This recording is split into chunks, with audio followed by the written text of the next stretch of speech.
아마존과 SK 관련된 경제 관련된 얘기인데 한번 해보도록 하겠습니다. 그러네요. 아마존이 조금 늦게 들어오긴 하지만 SK하고 손을 잡고 한국 상륙에 본격적으로 나섰다고 합니다. 네, 우리 그 국뽕반열 지난주에 보신 분들은 더 쉽게 이해를 하시겠지만 아무튼 중앙이 단독을 썼어요? 중앙이 단독으로 이걸 썼어요. 네. 그리고 전에 한번 그 얘기 드린 적 있죠? 이 아마존이 중앙하고 손을 잡고 사업을 벌린다. 맞아요. 그 얘기 했었잖아요. 네. 그래서 혹시 중앙 쪽에서 삼성 쪽에서 뭔가를 좀 그 유통 쪽으로 진출하는 게 아니냐라는 생각 했는데 네. 그냥 빨아주기로만 한 것 같습니다. 그래서 중앙이 단독을 올리기 시작했습니다. 네. 네. 아마존이 한국 상륙한다. 최태원 11번가 승부수. SK그룹 관계자는 6일 SK텔레콤의 이커머스 기업인 11번가의 신주 인수권을 통해 전체 지분의 30%를 아마존에 넘기는 방식으로 양사 간 협력을 강화하게 됐다며 아마존은 신주 인수권을 바탕으로 최대 50%까지 11번가의 지분을 가질 권리도 얻게 된다고 말했다. 이는 아마존이 11번가의 일대 주주로 올라설 수 있다는 의미다. 이럴 경우 SK는 11번가의 2대 주주가 된다. 현재 SK텔레콤은 11번가의 지분 80.26%를 보유한 최대 주주다. 2대 주주가 되더라도 SK텔레콤은 11번가의 물류망 확충 등을 위해 대규모 자금을 투자한다는 계획이다. 아마존이 직접 국내 물류망에 투자하기엔 규제 등 여건이 만만치 않아서다. SK텔레콤은 이런 내용을 담은 계약을 이르면 다음 달 중 아마존과 체결하기로 했다. 국내 이커머스 업계 4위 업체인 11번가는 현재 기업 공개를 앞두고 있다. 참 번거롭죠? 야, 이게 주식회사로 전환되려는 이 시점에 네. 80% 지분이에요, 여러분. 지금 80%를 갖고 있는 SK가 아마존하고 30%를 떼주는 계약을 하면서 네. 마치 뭔가 큰 일을 벌일 것 같은 모양을 취하고 있습니다만 지난주 국방반에서 설명드렸던 대로 이커머스 분야 안에서 현재 1위인 그 네이버의 준비가 굉장히 탄탄하고 이미 실행되고 있는 게 셉니다. 그렇기 때문에 저는 솔직히 지금 관련된 11번가가 상장을 하고 아마존이 합친다고 하더라도 단기간에 뭐 엄청난 성과나 또는 주가의 상승을 기대하기 힘든 입장이라고 봐져요. 무슨 얘기냐면 아마존이 너무 짠돌이야. 네. 짠돌이긴 하죠. 이 정도 돈 써서는 안 됩니다. 2천억, 3천억으로 안 됩니다. 지금 그 이베이가요 5조 원에 지금 나와 있거든요. 네. 지금 1, 2위인 쿠팡이나 네이버하고 제대로 된 전쟁을 치려면 5조 원 들여서 이걸 사야 됩니다. 그렇죠. 근데 안 사더라고. 근데 부인하는 공시가 나왔다고 헥터 원님께서 써주셨어요.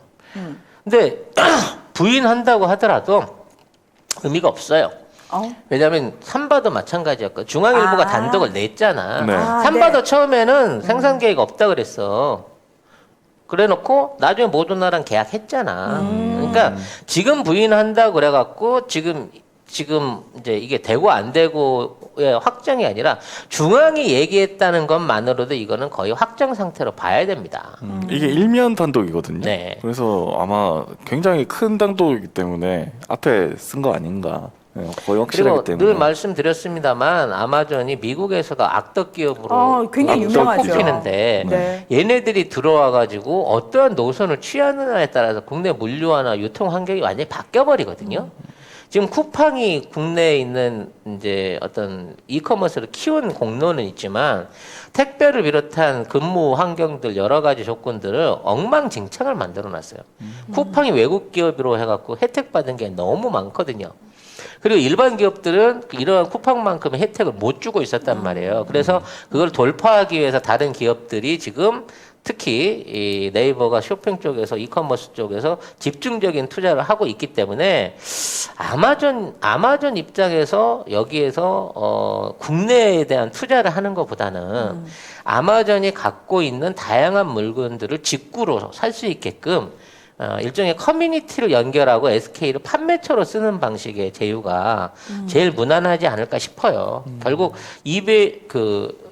아마존이 갖고 있는 물품이 1억 개가 넘는다고 하니까 그중에 한국에서 팔릴 수 있는 물건들을 직배송해갖고 직구대행하는 쪽에서 역량을 추가를 하지. 안 그러면 물류 체계 잡는 거부터 여기에 투자해야 되는 뭐 물류 창고라든지 그에 관련된 오프라인 투자해야 되는데 들어갈 돈이 어마어마하거든요. 그러니까 쿠팡 잡으려면 쿠팡 수준으로는 적어도 투자를 해야 되는 거잖아요. 근데 쿠팡은 이걸 하기 싫어갖고 물류 안 세우려고 그걸 최소화하려고 사람들한테 알바로 땡겨다가 그렇죠. 승용차고 트럭이고 가진 사람들 전부 불러들여가지고 이 사람들 인건비 따먹기로 했기 때문에 한국에 제대로 된 투자를 안 하고 돈을 떼먹은 케이스인 거고요. 아마존은 그렇게 못하거든. 네. 그러면 진짜로 뭐 물류 창고를 짓고 차도 사고 뭣도 사고 해야 되는데 그럴 때 들어갈 비용을 투자할 아마존이 아니기 때문에 이 제휴는 한다고 하더라도 그닥 효과가 크지 않을 것이다라고 전망이 된다는 거죠.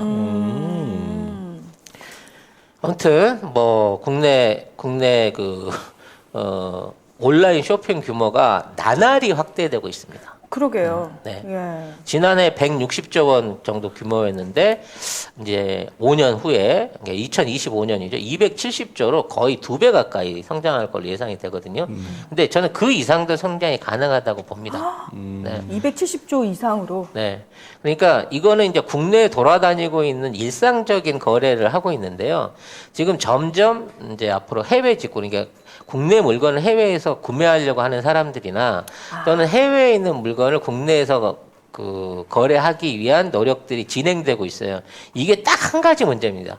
결제거든요. 결제요. 네, 맞아요. 결제 교환 부분인 거예요. 맞아요. 그러니까 맞아요. 저쪽 중국이 쓰는 위챗페이나 일본의 엔화나 뭐 이런 것들을 현지에서 어떠한 방식으로 이렇게 그 안전하게 보장받을 수 있느냐의 문제인 건데, 자 동아시아 자체가 지금 계속 그 FTA를 걸어놨잖아요. 네. 그리고 중국과 아시고 계시면 중국과 일본, 한국이 사실상 현재 FTA로 묶여갖고 있는 상태나 마찬가지예요. 그래서 이 안에서 어떤 형태로 이제 공동화폐가 나오고 여기에 대한 추심에 대한 기관이 준비되고 있어요. 신한은행이 신한페이 같은 형태를 통해 갖고 외국 동남아나 중국, 일본 페이를 끌어들이려고 하는 움직임을 보이고 있고, 그다음에 카카오는 그 텐센트의 위챗페이하고 연동을 해갖고 이걸 범아시아페이로 가려고도 하고 있고요. 기존에 있는 국가들의 그 화폐를 사용하는 방식인가요? 아니면 달러를 사용하는 방식인가요? 아니면 그 나라 화폐를 아예... 그냥 쓰는데 네. 그거를 공용해서 쓰는 거죠. 이제 네이버 같은 거 라인을 통해서 라인페이를 해가지고 네. 그 나라 돈으로 결제받고 결제하고 우리나라에서 받을 때는 우리나라 그렇죠. 돈으로. 그러니까 여기서 환치게 해주듯이 여기에서 결제된 걸 그 환율에 맞춰가지고 지급하는 방식으로 진행을 하려고 하고 있는데 이게 국가들 간의 협의만 끝나면 단추 하나만 누르면 해결할 수 있는 부분인 거예요. 그러니까 지금 국내에서 사실 해외 직구에 대한 욕구도 크지만 지금은 사실 한국 제품을 해외에서 구하고자 하는 욕구가 엄청 많죠. 많잖아요. 사실은 그거에 대한 얘기는 왜 가장 대표적으로 별그대 별에서 온 그대에서 천송이 코트 사고 싶다 이 얘기할 때부터 나왔던 문제거든요. 네. 그래서 그런지 요즘 드라마가 너무 때리더라. 네. PPL을 너무 많이. 근데 PPL. 아무튼 네. 그래서 아마존 같은 경우도 해외 직구 사이트를 열잖아요. 네. 그러면 한국에 있는 제품들은 사실상 선호도가 굉장히 높단 말이야. 이걸 전 세계에 있는 3억 명의 회원들한테 직구로 팔아먹으려고 하는 거야, 사실 지금은. 그렇지. 그러니까 얘네들이 우리나라 내부를 위해서 뭐 물류를 해준다라는 부분에서는 저기 큰 그 기대치는 떨어지겠습니다만 네. 그만큼 우리 내수가 이게 이제 온라인으로 해갖고 이렇게 팔려나가면 수출인데 내수처럼 나가게 되는 거거든요. 우리나라 내수 관련된 기업들의 성장세가 확 올라갈 수 있다는 거죠. 그럼 거기서 이제 지금 문제가 될 수 있는 게 뭐냐면은 김 리차드님께서 직구품 받아오니까 메이드 인 차이나 이렇게 말씀하셨는데 이게 사실 요거는 어떻게 해결이 될지도 저도 걱정해요. 예를 들면은 우리가 해외 직구를 할 때는 뭐 어디서 생산이 됐는지를 확인하고 하긴 하는데 우리나라 제품들의 대다수가 또 메이드 인 차이나잖아요. 그렇죠. 예. 그 제품들이 사실 그러면 국내 생산으로 돌려질 가능성도 덩달아 커지느냐. 대북 사업 있잖아. 북한에서 만드는 거지. 훨씬 유리한 조건으로 북한에서 개성공단 앞으로 증축될 개성공단에서 만들 수 있는 거고요. 그건 메이드 인 코리아가 코리아잖아. 그렇죠. 그건 메이드 인 코리아가 됩니다.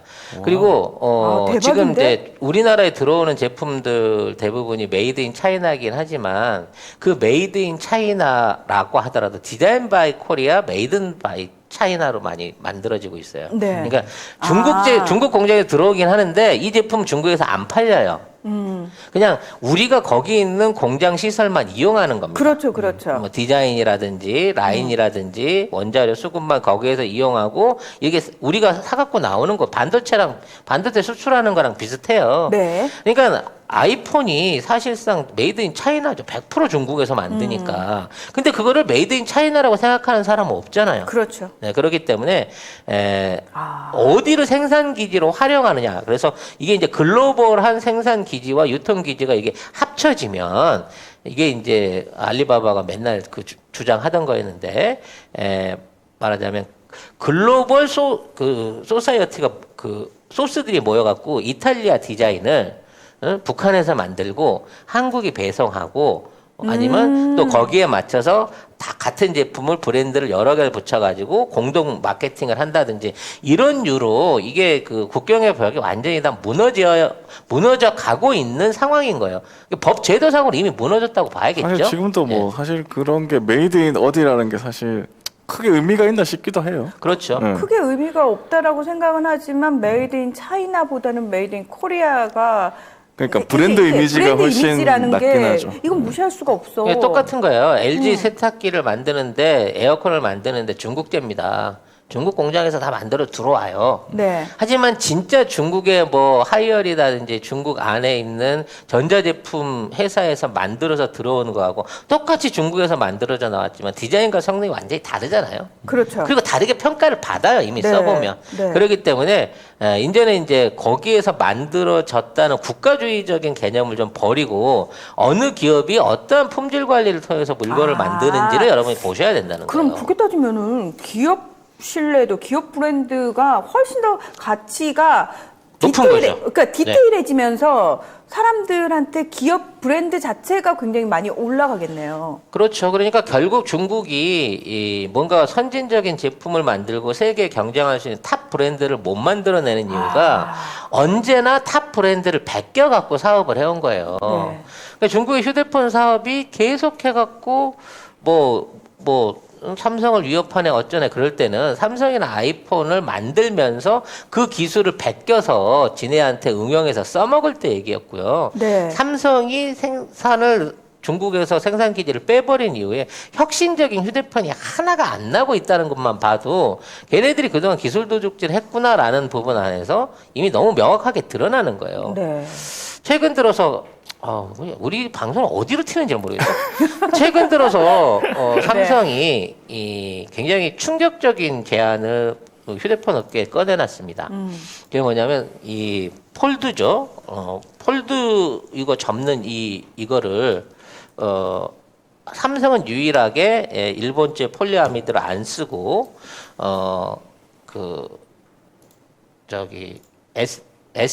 STG라 그래갖고 슈퍼틴 글라스라 그래갖고 유리를 써요. 접히는 유리. 근데 이제 이 생산을 예전에는 삼성이 이제 그 일제를 들여서 초기 모델에선 적용을 했다가 이제 슈퍼틴 글라스를 국산화를 시켰어요. 그 국내에 있는 기업을 삼성이 사실 먹은 거지 돈 주고 700억 주고 먹었는데 아무튼 여기에다가 생산을 시키면서 완전히 국산화를 완성을 했습니다. 그래서 이 씬 글라스를 이 접는 휴대폰을 만들려고 하는 모든 국가 휴대폰에다 원료를 대주겠다고 얘기를 하고 있어요. 그러니까 사실 이 시장은 접는 휴대폰 시장은 삼성의 90% 이상을 차지하고 있습니다만 삼성께 가격이 너무 세고 삼성만 만들다 보니까 보급률이 떨어지는 거야. 전체 휴대폰 네. 시장 안에서. 그러니까 우리가 이거를 내줄 테니 니들이 맘 놓고 만들어라. 우리가 재료를 대줄게. 똑같은 걸 만들어. 베끼든 어때든 만들어봐라고 기회를 제공하면서 시장을 늘리려고 할 만큼 여유가 있다는 거예요. 지금 삼성이 고가폰 시장에서는 애플을 따라잡았고요. 상반기에 이미. 그 다음에 중저가 폰을 합쳐도 지금 뭐 화해는 완전히 없어져 버렸고 오포 같은 데서 이제 그 중저가 폰으로 따라오고 있긴 합니다만 이미 휴대폰 시장 안에서의 기술력이라든지 첨단성은 경쟁이 끝났다고 보는 거거든요.